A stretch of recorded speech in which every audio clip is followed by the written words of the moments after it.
ರಾಣೆಬೆನ್ನೂರಿನಲ್ಲಿ ಖಾಸಗಿ ಶಾಲೆ ಮತ್ತು ಕಾಲೇಜುಗಳ ಡೊನೇಷನ್ ದಂಧೆ ದಿನೇ ದಿನೇ ಹೆಚ್ಚುತ್ತಿದ್ದು, ಇದರ ಪರಿಣಾಮವಾಗಿ ಬಡ ಕುಟುಂಬಗಳು ತತ್ತರಿಸುತ್ತಿವೆ.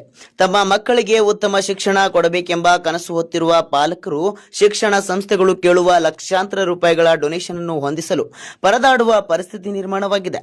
ಇದರಿಂದ ಅನೇಕ ಬಡ ಹಾಗೂ ಮಧ್ಯಮ ವರ್ಗದ ಮಕ್ಕಳು ಶಿಕ್ಷಣದಿಂದ ವಂಚಿತರಾಗುತ್ತಿರುವುದು ದುಃಖದ ಸಂಗತಿಯಾಗಿದೆ. ಇನ್ನು ಹಣ ಇರುವವರಿಗೆ ಮಾತ್ರ ಉತ್ತಮ ಶಿಕ್ಷಣ ಸಿಗುವಂತಹ ಪರಿಸ್ಥಿತಿ ನಿರ್ಮಾಣವಾಗಿದ್ದು, ಇದು ಸಾಮಾಜಿಕ ಅಸಮಾನತೆಯನ್ನ ಇನ್ನಷ್ಟು ಹೆಚ್ಚಿಸುತ್ತದೆ ಎಂಬ ಆತಂಕ ಸಾರ್ವಜನಿಕ ವಲಯಗಳಲ್ಲಿ ವ್ಯಕ್ತವಾಗುತ್ತಿದೆ.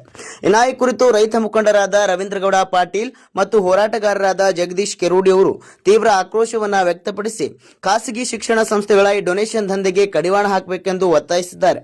ಸರ್ಕಾರ ತಕ್ಷಣವೇ ಮಧ್ಯಪ್ರವೇಶ ಮಾಡಿ ನಿಯಮ ಉಲ್ಲಂಘಿಸುವ ಶಿಕ್ಷಣ ಸಂಸ್ಥೆಗಳ ವಿರುದ್ಧ ಕಠಿಣ ಕ್ರಮ ಕೈಗೊಳ್ಳಬೇಕು. ಇಲ್ಲವಾದರೆ ಬಡ ವಿದ್ಯಾರ್ಥಿಗಳ ಭವಿಷ್ಯ ಕತ್ತಲೆಯಲ್ಲಿ ಉಳಿಯುವ ಅಪಾಯವಿದೆ ಎಂದು ಎಚ್ಚರಿಕೆಯನ್ನ ನೀಡಿದ್ದಾರೆ.